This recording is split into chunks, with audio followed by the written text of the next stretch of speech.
Best-selling author Dr. Crupain is back with a brand new book, The Power 5 Essential Foods for Optimum Health. Thank you so much for your time today.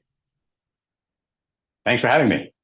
Let's talk a little bit about how we break down the five foods: fruits and vegetables, beans, whole grains, seafood, nuts and seeds. Why are these essential? And talk a little bit about the nutrients that we get from each. Sure. So I wrote the Power Five cookbook because I love food. I'm surrounded by it here. You're in my kitchen with me. I love eating it. I love cooking it. But as a preventive medicine physician, I get really frustrated by clickbait headlines that say, don't eat this and this will kill you. And so I wrote this book to empower you, to give you the data on what you need to know, and to actually tell you that you need to eat more. It turns out that people aren't eating enough of those Power Five foods you just mentioned. And there's countless studies, and I've read them all, that show that these foods extend your life. They reduce the risk of death from diabetes, from cardiovascular disease. They even help prevent cancer. But unfortunately, again, we don't eat enough of them. So I wrote this book to make them delicious and easy so you can make them in your own kitchen. 75 different recipes. Talk a little bit. Are they all combined together? Are they separate? Tell us a little bit about what we're going to see. Yeah, so the book is divided up into different sections. There's a chapter for each of the Power Five foods. And of course, some of them overlap. You might find a recipe that has beans as well as fruits and vegetables. And so we have these little cool icons that help point out that you're getting more of the Power Five than just that chapter has. Also, I don't think you have to eat only the Power Five. I'm not trying to limit your diet. I'm trying to tell you to eat more of these delicious, life-sustaining foods. But I have a whole nother section of the book that I call the undeniables. These are the meats and desserts that you're going to eat. And I just want you to eat them in a better way.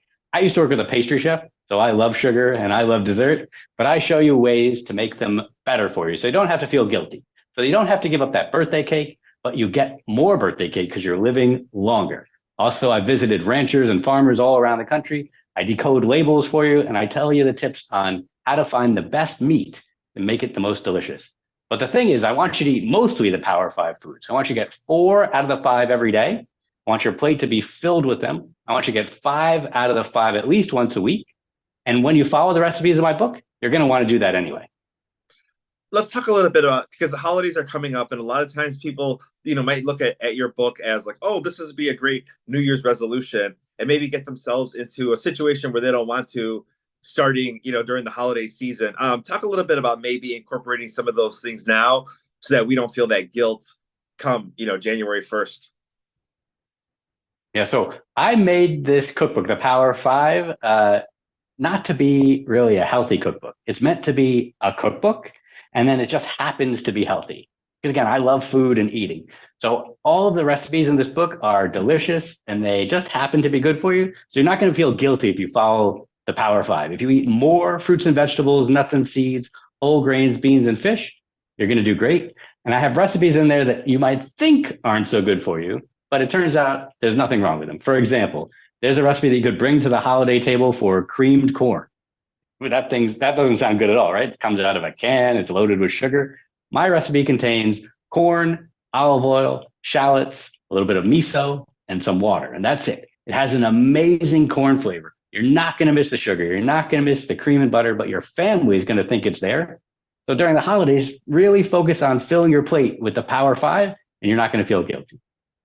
I love Italian food, and two of the recipes that I want to chat about are the 100-layer eggplant parmesan and the lasagna bread. Those are the two that, like, when I opened up the book, that I was like, these are the first two I have to make. Those are two of my absolute favorites. The 100-layer eggplant parmesan, I haven't actually counted the layers, but I'm pretty sure it's close to 100, is one of my favorite recipes. I make it all the time. I posted a video about it on my Instagram the other day, so you could see how I make it.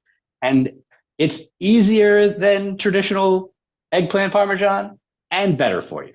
There's no salting of the eggplant. There's no breading. There's no frying. What I do is I cut the eggplant really thin. I roast it.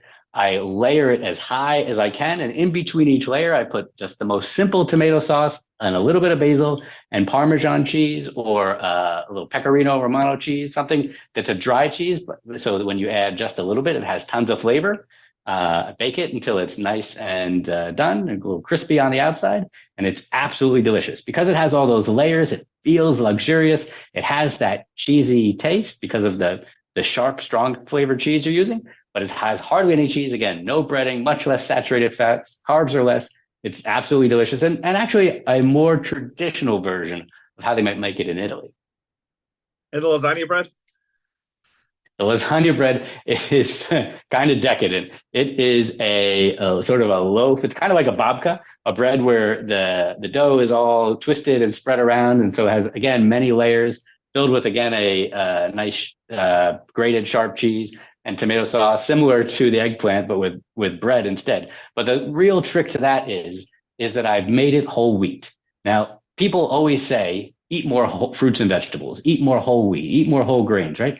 But it's really hard to figure out how to do that.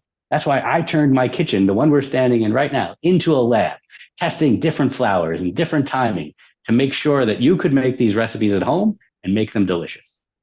And the final thing here, a lot of times as adults, we have trouble eating our vegetables and we have trouble eating healthy. But there's a lot of parents out there that might leave their kids, to play and don't involve them in the kitchen. Talk a little bit about maybe involving your young kids, whether it's this cookbook or any, trying to eat healthy or just trying to diversify their palate and bringing them into the kitchen to celebrate, the cooking process. Yeah, I mean, I think bringing kids into the kitchen is one of the best things you can do. Teaching them about food, teaching them to cook. When you do things together and you do them yourselves, right? People want to eat more. I have one of my best friends has a daughter who's 9 years old, and she loves to cook with me. And we like to make like a salsa verde, a green sauce, lots of herbs chopped up with garlic and walnuts and maybe some anchovies. And you would think a kid's not going to want to eat something that's filled with all those flavors.